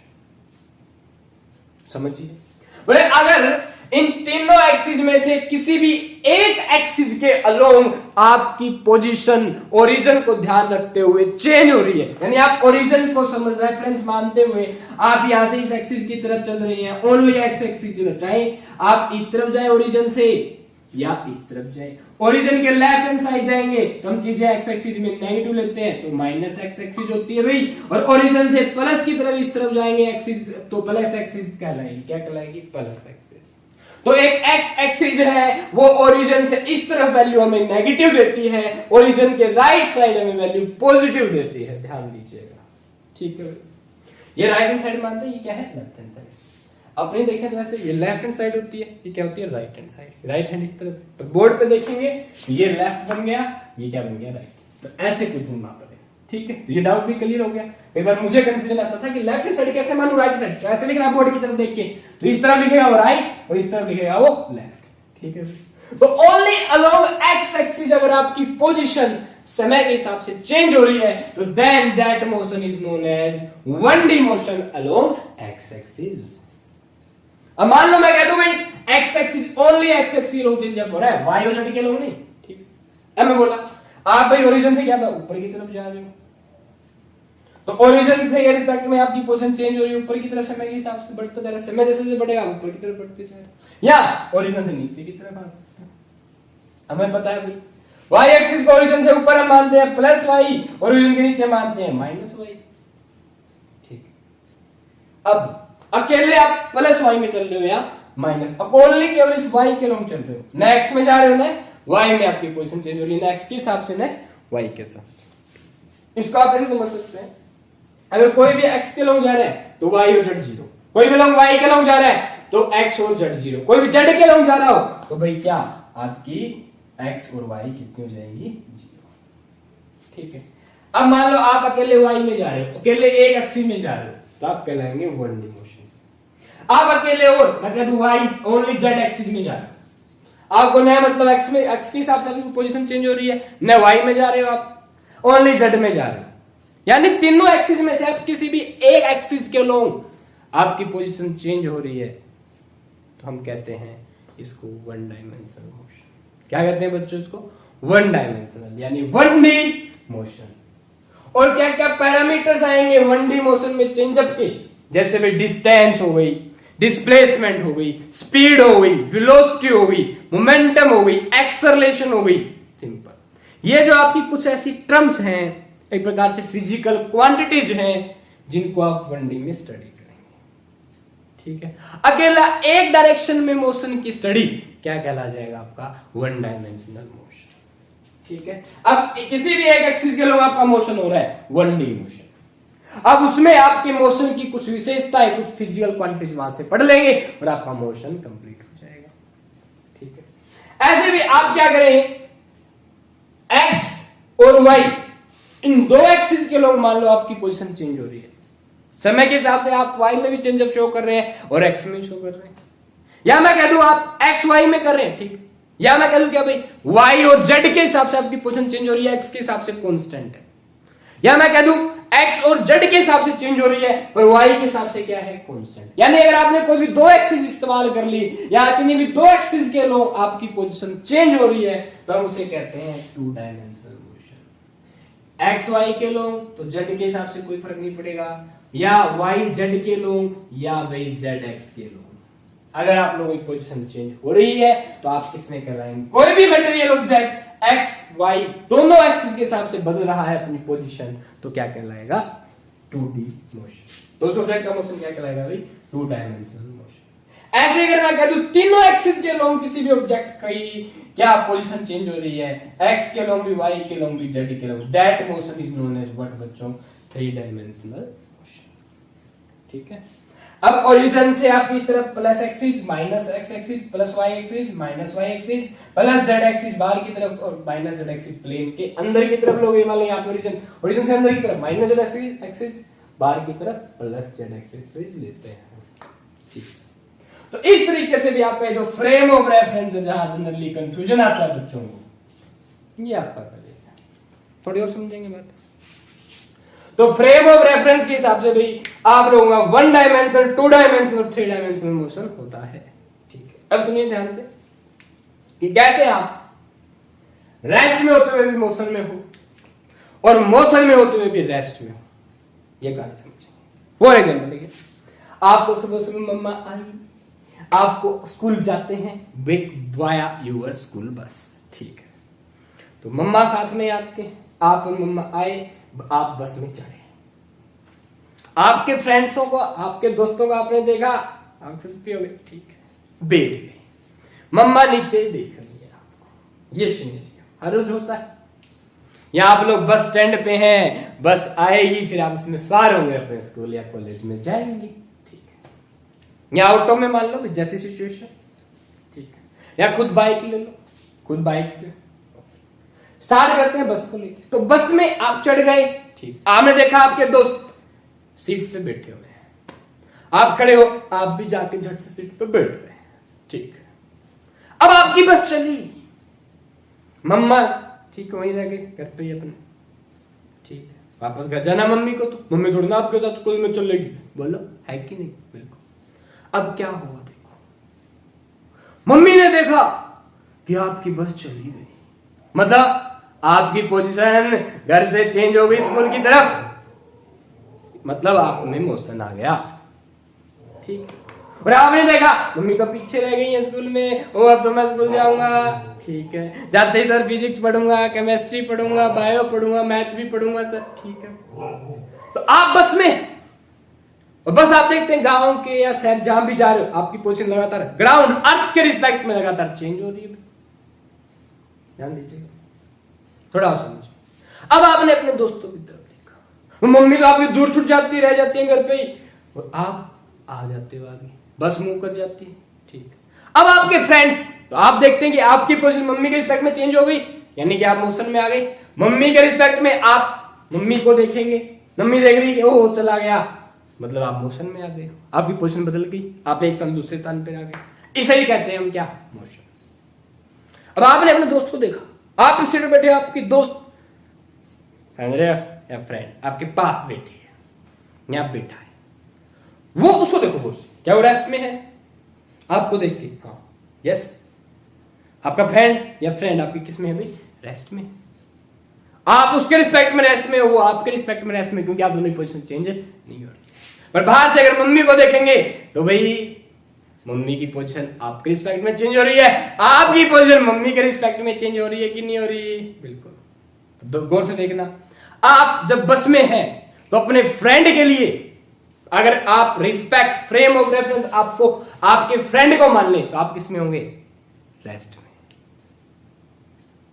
आपके फ्रेंड के हिसाब से। अगर वहीं पे आप अपनी मम्मी की तरफ देखेंगे, आपकी मम्मी के हिसाब से आप किस में आ गए हैं, मोशन। ठीक है, तो आप मोशन में हैं, आपके फ्रेंड के हिसाब से फिर भी रेस्ट में, आप मम्मी के हिसाब से मोशन में हैं, फ्रेंड के हिसाब से रेस्ट में है। देख लो, अगर मैं बात करूं आप रेस्ट में हो फ्रेंड के हिसाब से, पर आपको मोशन में ला दिया मैंने मम्मी के हिसाब से, आप मोशन में हो मम्मी के हिसाब से, पर आप रेस्ट में आ गए फ्रेंड के हिसाब से। तो यही चक्कर है फ्रेम ऑफ रेफरेंस का, ठीक है भाई। और यहीं से एक कंसेप्ट निकलता है जिसे कहते हैं रिलेटिव कंसेप्ट, जो रिलेटिव वेलोसिटी का हो सकता है, रिलेटिव डिस्टेंस का हो सकता है, रिलेटिव डिस्प्लेसमेंट का हो सकता है, रिलेटिव एक्सेलरेशन का हो सकता है। यहीं से निकलता है रिलेटिव रिलेशन, एक दूसरे के रिस्पेक्ट में चीजों को बताया जाता है। और ध्यान दीजिए, आपका मोशन जनरली हम अर्थ के रिस्पेक्ट, ग्राउंड बोलते हैं अर्थ को, ग्राउंड के रिस्पेक्ट में आपका मोशन बताते हैं प्रैक्टिकली। तो प्रैक्टिकली जब भी आपको बोला जाए रेफरेंस पॉइंट, आपकी पोजीशन चेंज हो रही है, तो ध्यान रखना जब तक स्पेसिफाई न करे कोई कि कबूतर के रिस्पेक्ट में चेंज हो रही है, चुई के रिस्पेक्ट में चेंज हो रही है, बस के रिस्पेक्ट में चेंज हो रही है, अपने दोस्त के रिस्पेक्ट में चेंज हो रही है, मम्मी के रिस्पेक्ट में चेंज हो रही है, या पापा के रिस्पेक्ट में चेंज हो रही है, तो आप किसके रिस्पेक्ट में मानेंगे जब तक स्पेसिफाई न किया जाए? आप मान के चलेंगे ग्राउंड के रिस्पेक्ट में या अर्थ के रिस्पेक्ट में, प्रैक्टिकली। और जब आप थ्योरेटिकली समझे तो हमेशा पोजीशन चेंज मानेंगे ओरिजिन के रिस्पेक्ट में जब तक स्पेसिफाई न किया जाए। तो ये अंडरस्टूड है, ग्राउंड को रेफरेंस मानना एंड ओरिजिन को थ्योरेटिकली रेफरेंस मानना। और सवाल तो भी आपका कैसे होगा? तो रेफरेंस क्या है, फ्रेम ऑफ रेफरेंस क्या है, ये बहुत मैटर करता है मोशन की स्टडी के लिए। That is what mechanics. तो मैकेनिक्स में फ्रेम ऑफ रेफरेंस बहुत ज्यादा इंपॉर्टेंस रखता है समझने के लिए। और जनरली जो भी चीज आपको बताई जाए वो हमेशा रिलेटिव में होती है ग्राउंड के, जब तक आपको स्पेसिफाई नहीं किया। तो ये मान लेते हैं आप समझदार है, अंडरस्टूड है। मान लो बस चल रही है, किसके रिस्पेक्ट में चल रही है? ग्राउंड के रिस्पेक्ट में। बस आपकी रेस्ट में है, किसके रिस्पेक्ट में है? ग्राउंड के रिस्पेक्ट में। ट्रेन चल रही है, किसके रिस्पेक्ट में है? ग्राउंड के रिस्पेक्ट में। ट्रेन रेस्ट में है, किसके रिस्पेक्ट में है? ग्राउंड के रिस्पेक्ट में। हवाई जहाज चल रहा है, किसके रिस्पेक्ट में चल रहा है? ग्राउंड के रिस्पेक्ट में, अर्थ के रिस्पेक्ट में। कॉमनली आप बस स्टैंड में खड़े हैं तो आपके रिस्पेक्ट में बस चल रही है, बस मूव कर रही है मान लो, तब आपको माने रेफरेंस, तो बोलेंगे आपके रिस्पेक्ट में मूव कर रही है।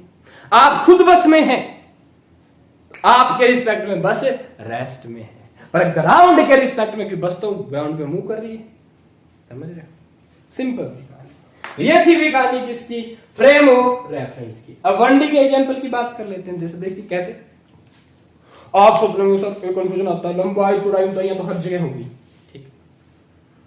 मैं बस से सर सड़क मान लो मैं कह दूं आपको, आप हिसार से दिल्ली जा रहे हैं, ठीक है, एक पाथ, एक सड़क, एक हाईवे के थ्रू जा रहे हैं, और हाईवे में तो लंबाई भी चौड़ाई भी है, बस में ऊंचाई है, तो 3D मोशन आ गया। नहीं, सुनिएगा, 1D 2D और 3D को डिफरेंशिएट करना। देखिए कोई भी ऑब्जेक्ट है, कितना बड़ा हो, हम उसके सेंटर ऑफ मास से, बहुत ज्यादा बड़ा ऑब्जेक्ट है, सेंटर ऑफ मास, उस सेंटर ऑफ मास पे उसे सारा मास मान लेते हैं, जो एक छोटा सा पॉइंट बन जाता है। और वही छोटा पॉइंट मास है, तो पॉइंट मास तो है ही, पॉइंट ऑब्जेक्ट है। यहां आप कैसे समझेंगे? आपकी बस हिसार से दिल्ली पूरा डिस्टेंस कवर कर रही है, ठीक है। तो अब देख लीजिए भाई डिस्टेंस कितनी कवर हो गई, करीब करीब कितनी दूर है हिसार से दिल्ली के आसपास? 150 किलोमीटर मान के चल चले।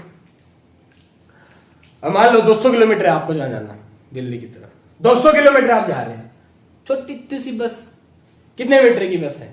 10 मीटर की बस मान लो आप, 10 मीटर तो हो जाएंगे, 10 मीटर की मान लो बस है, देख लीजिए जितनी साइज की है, 10 मीटर की बस ने 200 किलोमीटर कवर किया है, तो ये बस पॉइंट मास कहलाएगी।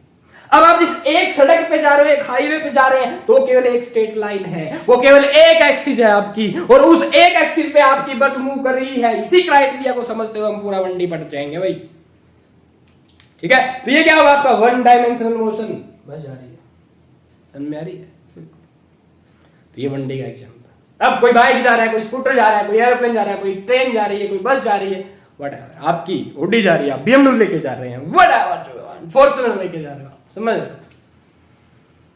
1D मोशन कहलाएगा। यहां की पोजीशन चेंज हो रही है, फ्रेम ऑफ रेफरेंस। हिसार को मान लो चाहे, या आप हिसार के जंक्शन को ओरिजिन माने, हिसार को जहां बस स्टैंड है हिसार, तो पोजीशन चेंज हो रही है। अब एक डायमेंशन में चेंज हो तो 1D, ठीक है।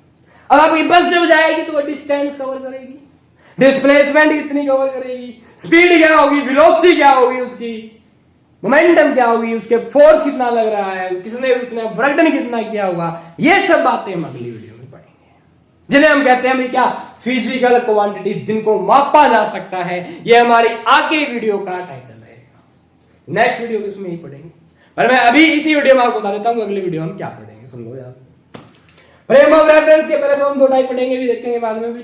पहले सुन लो कि अगली वीडियो में क्या करना है। एक बस जा रही है, 1 डायमेंशनल मोशन कर रही है, 1D पढ़ेंगे हम पहले 1D में, ठीक है। एक सड़क पे जा रही है, इस चीज को समझते हुए हम करेंगे टेम्प। उसने डिस्टेंस कवर की यहां से यहां 200 किलोमीटर। डिस्प्लेसमेंट पूछ लेंगे क्या होगी, पाथ लेंथ, डिस्टेंस को ही बोलते हैं, क्लियर कट। पाथ लेंथ आ जाए समझ ले डिस्टेंस है। डिस्प्लेसमेंट, वेलोसिटी क्या थी, स्पीड क्या थी। 2 इंपॉर्टेंट वे पे हम फिजिकल क्वांटिटीज को डिवाइड करते हैं। सबसे पहले बताऊंगा फिजिकल क्वांटिटी क्या होती है।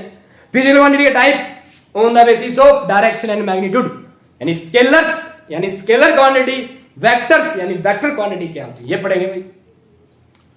फिर वेक्टर्स का टाइप पढ़ेंगे, फिर हम अपनी डिस्टेंस, डिस्प्लेसमेंट, पाथ लेंथ पढ़ेंगे अगली वीडियो में। और खास बात सुनिएगा भाई, स्पीड, वेलोसिटी, एक्सेलरेशन, और तो और क्या, स्पीड में भी average speed, instantaneous speed, uniform speed, non uniform speed यानी वेरिएबल स्पीड। 4 प्रकार की स्पीड, 4 ही प्रकार की velocity, average velocity, instantaneous velocity, uniform velocity और आपकी वेरिएबल यानी कि नॉन यूनिफॉर्म वेलोसिटी। ऐसी 4 प्रकार के acceleration, uniform acceleration, non uniform यानी कि वेरिएबल एक्सेलरेशन, इंस्टेंटेनियस एक्सेलरेशन और एवरेज एक्सेलरेशन, ये चीजें भी पढ़ेंगे अगले वीडियो में, ठीक है भाई। ताकि आपका 1D और उसके बाद भी हम एक्सेलरेट, एक ही मोशन देखो, अगर मैंने कह दिया अकेला वाई डायरेक्शन में मोशन की स्टडी कर रहे हैं, 1 डायमेंशन है। अकेली जेड एक्सिस में कर रहे हैं, 1D में हो गया, 1D में। अकेला जेड एक्सिस में तो 1 डायमेंशन मोशन। अब आपकी है क्या, एक्सेलरेशन ड्यू टू ग्रेविटी के कारण, फ्री फॉल का कंसेप्ट आता है। फ्री फॉलिंग बॉडी का जो कंसेप्ट है किसका है, 1D का कंसेप्ट है, ठीक है। और भी इसके अलावा कोई भी चीज आप सिंपल डिस्टेंस, डिस्प्लेसमेंट, आपकी इक्वेशन ऑफ मोशन, आपकी पहली equation of motion v equal to u plus at, second s equal to plus half at square, third v square minus u square equal to s, एक s nth, उसका formula बताया जाता है u plus a/2 into 1 minus 1 कि n second में कितनी distance, displacement, कितनी displacement आप कवर कर रहे हैं। ये भी 4 इक्वेशंस के साथ स्टडी करेंगे फिर आपका 1D पढ़ जाएगा। 1D के साथ बेसिक मैथमेटिक्स मिला के आप लोगों से आपका पहला, किसी भी कोचिंग में जनरली कॉमन बात है, पहला आपका टेस्ट हो जाएगा। एक फोर्टनाइट टेस्ट, किसी में FT बोलते हैं, किसी में 3 वीक्स में होते हैं, किसी में 2 वीक्स में हो जाते हैं, आपका टेस्ट होगा जितनी बड़ी बड़ी कोचिंग से।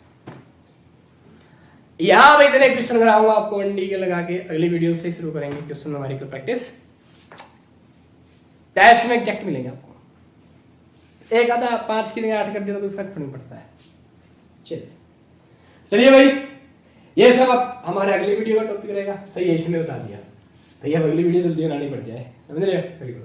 आ जाइए, तो आप 1D 2D 3D समझ चुके हैं। ये मोशन भैया बहुत दिनों तक बहुत सारे लोगों को संकट, कंफ्यूजन रहता है। ये वीडियो अच्छे से देख ली होगी आपने, तो नहीं रहेगा आगे से। अब बात करेंगे भी हम यहाँ पे frame of reference, coordinate system plus clock बनाते हैं। 2 प्रकार का होता है। कितने प्रकार का होता है भाई, 2 प्रकार का होता है। कितने प्रकार फ्रेम ऑफ रेफरेंस होता है भाई, 2 प्रकार का। बताइए जल्दी से। एक होता है आपका भाई इनर्शियल फ्रेम ऑफ रेफरेंस, एक होता है non inertial frame of reference. सुनिएगा, one is inertial frame of reference, एक होता है non inertial frame of reference. ये 2 बातें समझिए। इनर्शियल फ्रेम ऑफ रेफरेंस को हम कहते हैं, सुनिए जानते हैं, non accelerated frame of reference. Non inertial कहते हैं हम एक्सेलरेटेड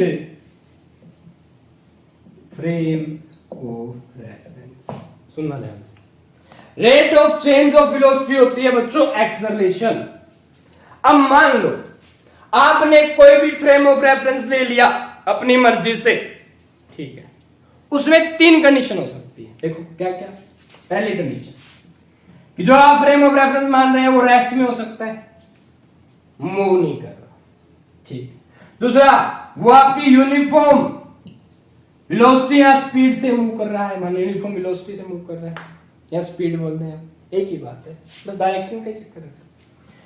अगली भाई, non uniform accel, non uniform speed से मूव कर रहा है। स्पीड, तीन बातें हैं, यानी वेरिएबल स्पीड से मूव कर रहा है, वेरिएबल वेलोसिटी से मूव कर रहा है, ठीक समझिएगा। अगर कोई भी ऑब्जेक्ट यूनिफॉर्म स्पीड से मूव कर रहा है तो इसका मतलब उसके ऊपर नेट फोर्स 0 है। अगर किसी में यूनिफॉर्म वेलोसिटी या यूनिफॉर्म स्पीड, मैंने बोल दिया स्पेशली वेलोसिटी की बात करें, उसमें डायरेक्शन होती है, ध्यान दीजिएगा। अगर कोई यूनिफॉर्म वेलोसिटी से चल रहा है तो उसकी एक्सेलरेशन कितनी है? 0। Rate of change of velocity क्या होती है? Acceleration. DV by D T क्या होती है भैया? एक्सेलरेशन। अगर वेलोसिटी अगर यूनिफॉर्म मतलब कांस्टेंट है और कांस्टेंट डायरेक्शन कितना होता है? 0, यानी एक्सेलरेशन कितनी हो गई? 0। अब वो फ्रेम ऑफ रेफरेंस जो या तो रेस्ट में हो या यूनिफॉर्म वेलोसिटी से मूव कर रहा हो, वो फ्रेम कहलाता है आपका इनिशियल फ्रेम ऑफ रेफरेंस। यानी इसमें वेलोसिटी समय के हिसाब से वैरी नहीं कर रही है, या ऑब्जेक्ट मूव ही नहीं कर रहा है, पहली कंडीशन। रेस्ट में हो, ऐसा फ्रेम ऑफ रेफरेंस जो रेस्ट में हो या यूनिफॉर्म स्पीड वेलोसिटी से मूव कर रहा है, वेलोसिटी से मानिए प्रॉपर्ली, तो क्या कहलाएगा? इनर्शियल फ्रेम ऑफ रेफरेंस, जो होता है आपका क्या? Non accelerated frame of reference, जिनमें एक्सेलरेशन नहीं है। फॉर एग्जाम्पल, मैं यार रेस्ट में खड़ा, आप मूव कर रहे हैं मेरे रिस्पेक्ट में, मान लो मार्कर मूव कर रहा है, तो यूनिफॉर्म क्या भाई? मूव कर रहा है मेरे रिस्पेक्ट, मैं किसमें हूं? रेस्ट में। तो मैं कैसा फ्रेम ऑफ रेफरेंस लाऊंगा इस मार्कर के रिस्पेक्ट में? ये मार्कर चाहे यूनिफॉर्म हो या नॉन यूनिफॉर्म हो, मतलब नहीं, मैं कैसा हूं? जो फ्रेम के रिस्पेक्ट में आप इसकी स्टडी करो, किसमें है? रेस्ट में या मोशन में, उसको देखेंगे। तो मैं कैसा हो जाऊंगा इसके लिए frame of reference? Inertial frame of reference. ठीक, मान लो ये मार्कर मूव कर रहा है, मैं भी मूव कर रहा हूं, समझ रहे? अब इस मार्कर के लिए मैं क्या जाऊंगा? Non inertial frame of reference, यानी कि word accelerated frame of reference. मैं खुद मोशन में, वो भी यूनिफॉर्म वेलोसिटी के साथ नहीं। अब मैं मान लो यूनिफॉर्म वेलोसिटी जा रहा हूं, मार्कर भी जा रहा है, तो क्या कहलाऊंगा?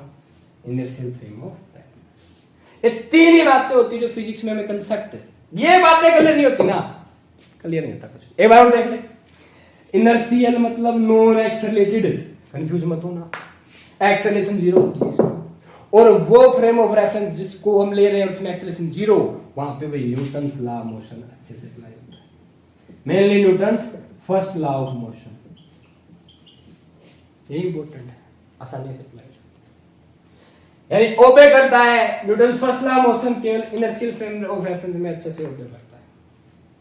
करवा तो हम उसको मान लो नॉन इनर्शियल में भी कर देंगे। देखिए, non inertial frame of reference में Newton's first law of motion obey नहीं होता डायरेक्टली, पर उसमें कुछ चीजें जो इनर्शिया है उसको मिला दे तो हम non inertial frame of reference में भी लगा देते हैं न्यूटन्स लॉ ऑफ मोशन, चाहे फर्स्ट लॉ ऑफ मोशन हो, चाहे सेकंड हो, थर्ड, चिफ्ट, समझ रहे हो? बिल्कुल।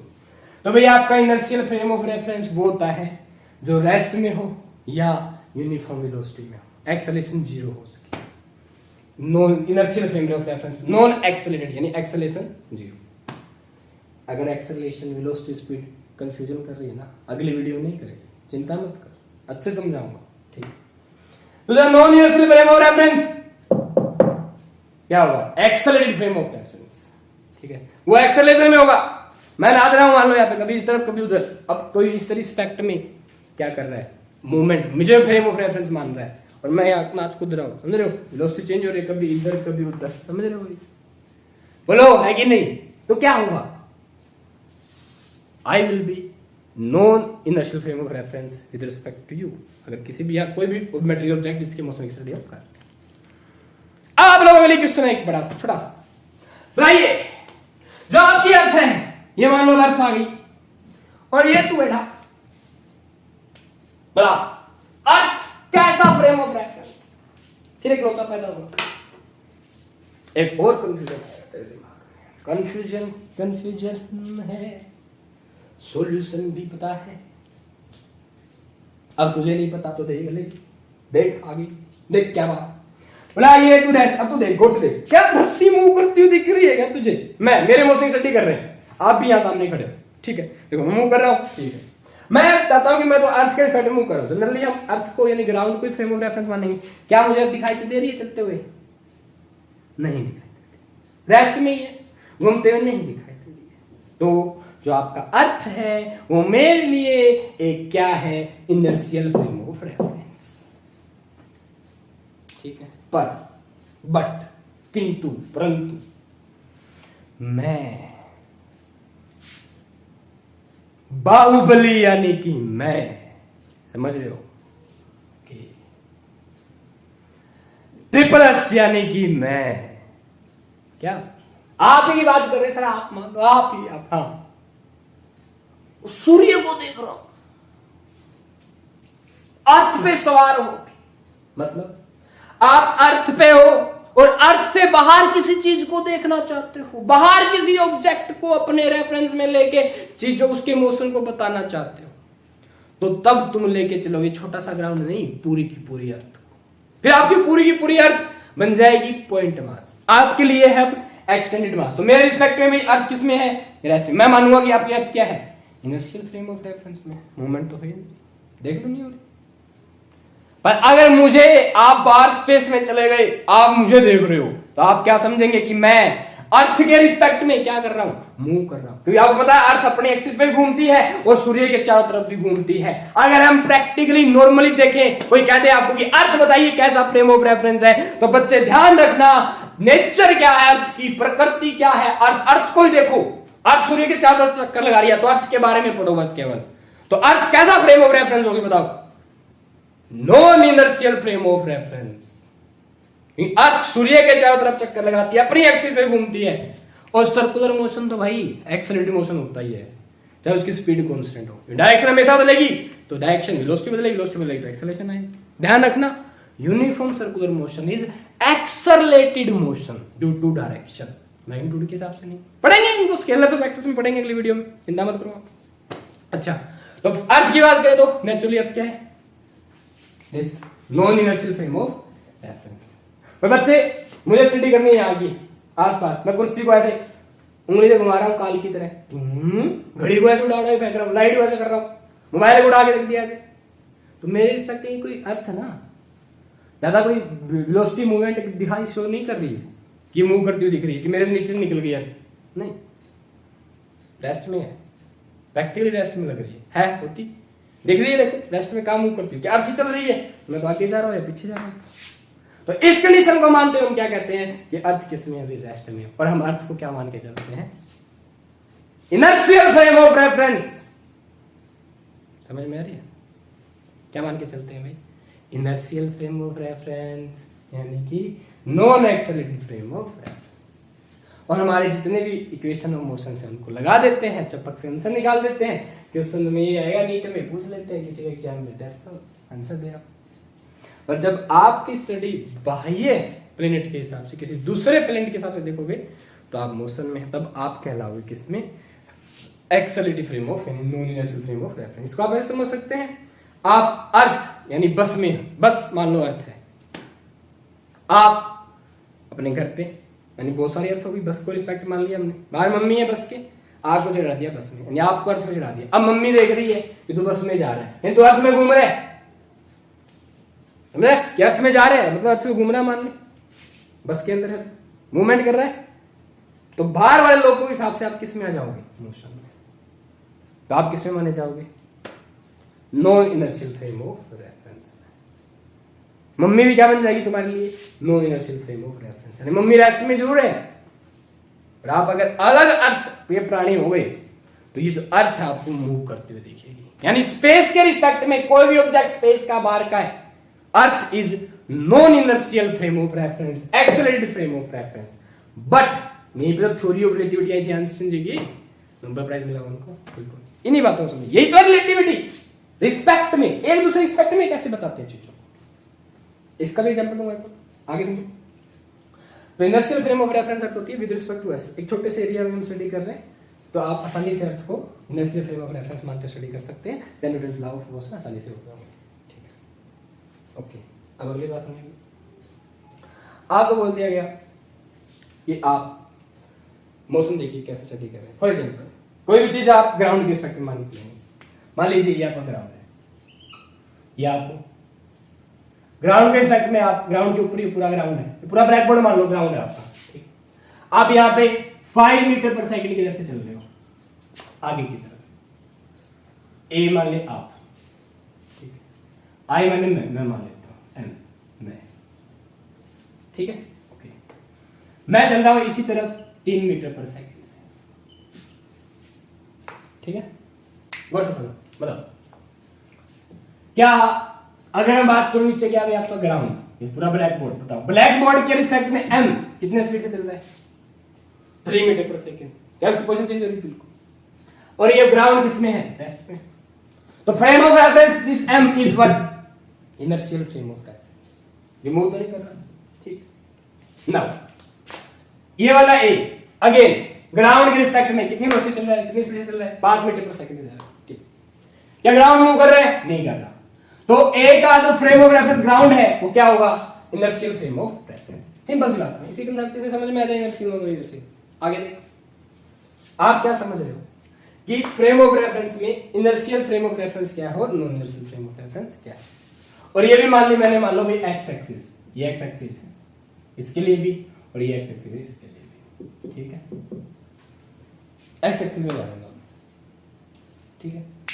अब ये बताओ मुझे ए ग्राउंड के रिस्पेक्ट में बताता है ग्राउंड कैसा फ्रेम ऑफ रेफरेंस है? ग्राउंड लेफ्ट में है, इनर्शियल फ्रेम ऑफ रेफरेंस, ठीक है। एक्सेलरेशन कितनी? 0। ओके। अब देखो अगर मैं बात करूं एम के रिस्पेक्ट में ए की, तो बताओ एम खुद कितने चल रहा है? 3 से। ए कितने चल रहा है? 5 से। तो क्या हमको लगेगा कि ए आगे की तरफ जा रहा है? स्पीड ज्यादा है भाई, ये 5 मीटर पर सेकंड चल रहा है, आप 3 से चल रहे हो, क्या होगा? ऐसे जा रहा होगा, ज्यादा स्पीड जाएगा। 5 देखा होगा आपने कई बार, बाइक दूसरे वाला ज्यादा स्पीड में हो तो आपको क्रॉस कर जाता है, आप भी चल रहे हो, ठीक है। अब आपके रिस्पेक्ट में पूछ लो एम के रिस्पेक्ट में ए की वेलोसिटी कितनी है, ए की स्पीड कितनी है? देखो खुद ये ग्राउंड में 5 से जा रहा है, एम खुद 3 से चल रहा है, एम के रिस्पेक्ट में कितने जा रहा होगा? 2 मीटर पर सेकंड। कितने जा रहा होगा भाई? 2। तो एम को क्या लगेगा कि ए आगे 2 मीटर पर सेकंड से जा रहा है, ठीक है। अब यहां पे भी भाई ये जो m है बताओ इसकी स्पीड कांस्टेंट है, 3 मीटर पर सेकंड कांस्टेंट है, तो ये भी क्या कहलाएगा आपका? इनर्शियल फ्रेम ऑफ रेफरेंस, ठीक। अब मैंने बोला आपको 1 सेकंड बाद अब जो आपका m है वो 3.1 मीटर पर सेकंड से शुरू कर देता है चलना, यानी हर 1 सेकंड बाद जो m है इसकी स्पीड 0.1 से बढ़ जाती है, ठीक है। तो ये कितना हो गया? 1.1 सेकंड के बाद 3.1 मीटर पर सेकंड, अगले 1 सेकंड के बाद 3.2 मीटर पर सेकंड, अगले 1 सेकंड के बाद 3.3 मीटर पर सेकंड, यानी इसकी स्पीड लगाना बढ़ती जा रही है और स्पीड अगर चेंज हो रही है तो इसका मतलब क्या आ गई? एक्सेलरेशन, ठीक है। धीमे धीमे किसी पॉइंट पे इसकी स्पीड कितनी हो जाती है? 4 मीटर पर सेकंड। 3 से कितनी होगी? 4। आपकी ए की स्पीड कितनी है? 5 मीटर पर सेकंड। ये 5 से ज्यादा है। अब बताओ आप देखेंगे कि आपकी m की स्पीड एक पार्टिकुलर पॉइंट पे कितनी होगी? 4 मीटर पर सेकंड। ए की कितनी है? 5 मीटर पर सेकंड। इस टाइम पे क्या अब ये स्थिति लगाएं जब m की स्पीड लगातार बढ़ती जा रही है तो आपका जो a है उसकी स्पीड, उसका मोशन अगर आप m के रिस्पेक्ट में देखेंगे, जबकि जब m खुद एक्सेलरेटेड फ्रेम, एक्सेलरेशन के हिसाब से खुद m में क्या है? एक्सेलरेशन है, तो आपका जो m होगा ये कहलाएगा accelerated frame of reference, means to say that non inertial frame of reference. अब आपका ये m इस a के रिस्पेक्ट में हुआ non inertial frame of reference, ठीक है। अब कोई भी चीज आप a की m के रिस्पेक्ट में बताओगे तो m आपका non inertial frame of reference है। इससे पॉइंट कर लो a आपका 5 मीटर पर सेकंड से चल रहा है, ठीक है। a के रिस्पेक्ट में m की कोई चीज बताओगे तो वो क्या होगा? इनर्शियल फ्रेम ऑफ रेफरेंस में। तो आपका a क्या रहेगा भाई? Inertial frame of reference. फिर से कर लो एक बात और, अगर कोई ऑब्जेक्ट रेस्ट में है या यूनिफॉर्म वेलोसिटी से मूव कर रहा है तो वो हमेशा क्या होता है भाई? Inertial frame of reference. Simple सी पहचान। अगर उसमें स्पीड बढ़ रही है, घट रही है तो वो क्या कहलाएगा? Non inertial frame of reference. अगर यहां पे मैं कह दूं m की स्पीड लगातार बढ़ती जा रही है तो m a के लिए हमेशा क्या रहेगा? Non inertial frame of reference, यानी एक्सेलरेटेड फ्रेम ऑफ रेफरेंस। और a की स्पीड कांस्टेंट रहती है, m मूव करता जा रहा है, बढ़ता जा रहा है, तो a के रिस्पेक्ट में m ए के रिस्पेक्ट में m किस में रहेगा भाई, m किस में है, अगर ए को फ्रेम ऑफ रेफरेंस माने तो m है आपका किस में, इनर्शियल फ्रेम ऑफ रेफरेंस में, क्योंकि ए की स्पीड ए वाले फ्रेम से। अगर मैं ए को फ्रेम ऑफ रेफरेंस मानूं तो m किस में है, इनर्शियल फ्रेम ऑफ रेफरेंस में। अगर मैं m को फ्रेम ऑफ रेफरेंस मानूं, इसकी स्पीड बढ़ती जाएगी लगातार, तो m किस में है, m खुद क्या है, non inertial frame of reference, यानी कि a किस में होगा, non inertial frame of reference. यानी आप रेफरेंस को देखेंगे कि उसमें एक्सेलरेशन है या नहीं, अगर उसमें एक्सेलरेशन है तो वो non inertial frame of reference हो जाएगा, नहीं है और रेस्ट में है, यूनिफॉर्म स्पीड में है, यूनिफॉर्म वेलोसिटी में है, तो क्या हो जाएगा, नॉन यानी inertial frame of reference, non accelerated frame of reference. ये कहानी थी भाई किसकी, frame of reference. Hope so guys आपको ये वीडियो समझ में आई होगी। इस वीडियो में आपने क्या क्या समझ लिया है सुन लीजिए एक बार। What is mechanics, what is statics, what is kinematics, what is dynamics, ठीक है। मोशन के साथ काज, मोशन के साथ नो काज, रेस्ट, ठीक है। रेस्ट मोशन क्लियर, मोशन 3 प्रकार का, टक टक टक टक टक टक, ये वाले पॉइंट मास, रिजिड मास या एक्सटेंडेड मास, कंक्लूजन निकालेंगे पॉइंट मास के साथ सब, ठीक। Frame of reference coordinate system plus close, coordinate system 3 axis X Y Z, ठीक है। 1D ओनली एक एक्सिस के लोग हो, 2D कोई भी 2 एक्सिस के लोग पोजीशन चेंज हो रही, 3D 3 एक्सिस के लोग चेंज हो रही है, दो प्रकार के फ्रेम ऑफ रेफरेंस, इनर्शियल और non inertial frame of reference, ठीक है। अर्थ प्रैक्टिकली नेचुरली क्या है आपका, in non inertial frame of reference, ध्यान रखिएगा। पर अगर अर्थ के ऊपर अर्थ के ऑब्जेक्ट्स को लेके चलें तो रहेगा ये इनर्शियल फ्रेम ऑफ रेफरेंस में। अगर हम स्टडी कर रहे हैं अर्थ के ऊपर वाले ऑब्जेक्ट्स को बाहर किसी भी प्लेनेट को, अदर प्लेनेट या बाहर स्पेस को लेंगे तो क्या कहलाएगा, वो non inertial frame of reference बन जाएगी आपकी अर्थ, क्योंकि अर्थ सच में एक्सेलरेशन में है, ठीक है। कोई एक पॉइंट पूछेगा कैसा फ्रेम ऑफ रेफरेंस है, फिर सुन लो, एक्सेलरेटेड फ्रेम ऑफ रेफरेंस यानी कि non inertial frame of reference. तो हमारी स्टडी के लिए हम इसको ये मान के कर लेते हैं कि ज्यादा कोई स्पीड हमें दिखती नहीं, सिंपल। आप प्रैक्टिकली ग्राउंड को फ्रेम ऑफ रेफरेंस मानना जब तक नैप स्पेसिफाई किया गया हो किसी को, और थ्योरेटिकली ओरिजिन को, ठीक है भाई।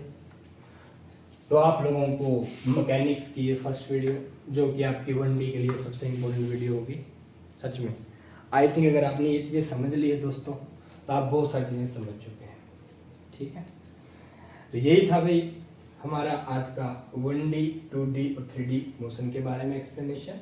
1D क्या होता है इसको हम आगे और अच्छे से देखेंगे, जिसके अंदर हम बहुत सारी बातें पढ़ेंगे, आपकी फिजिकल क्वांटिटीज पढ़ेंगे, स्केलर क्या होती है, वेक्टर क्या होती है, फिर स्केलर्स क्वांटिटीज पढ़ेंगे, वेक्टर क्वांटिटीज पढ़ेंगे, वेक्टर्स क्वांटिटीज में पाथ लेंथ क्या होती है, डिस्प्लेसमेंट क्या होती है, velocity, speed, acceleration, momentum, force, impulse, work, power, energy, इन सब के बारे में आपको नेक्स्ट वीडियो में बताऊंगा, जिससे आप लोगों के लिए 1D काफी आसान हो जाएगा। इक्वेशंस ऑफ मोशंस और फ्री फॉल की कंडीशन सब पढ़ेंगे, ठीक है।